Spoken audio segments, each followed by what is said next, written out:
ஆகையால் உங்களுக்கு சனி வக்ரமாக இருக்குது. அர்த்தாசிரம சனி வக்ரமாக இருப்பதினால் உங்களுக்கு கெட்டவன் கெட்டிடும் நன்மையைத்தான் செய்வார். அவரால் உங்களுக்கு இப்பொழுது பாதிப்பு இல்லை. 3ல் ராகு, 7ல் குரு யோகமாக இருக்கிறார்கள். இவற்றிலே இந்த தருணங்களிலே 10ல் செவ்வாய் திக்பலம் பெறுவதனால் உங்களுக்கு பலமான யோகம்தான் ஏற்படுகின்றது. 10ஆம் இடம் தொழில், வியாபாரம், ஜீவனஸ்தானம். அந்த இடத்தெல்லாம் பெரிய அளவில் முன்னேற்றங்கள் நிச்சயம் இருக்கின்றது.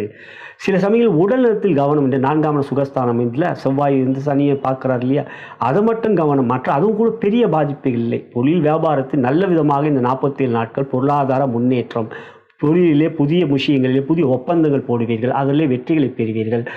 வேலையாட்களோட உழைப்பு சிறப்பாக இருக்கும். நீங்கள் அதை சரியாக பயன்படுத்திக் கொள்வது. தொழிலதிபர்களுக்கு இது ஒரு ஏற்றமான காலம். வியாபாரங்களிலே உங்களுடைய வியாபாரம் மக்களிடம் பெரிய ஆதரவு பெருகும். பண பழக்கம் நன்றாக இருக்கும். வரவுகள் சிறப்பாக இருக்கும். செலவுகளும் கட்டுக்குள் இருக்கும் என்று செவ்வாய்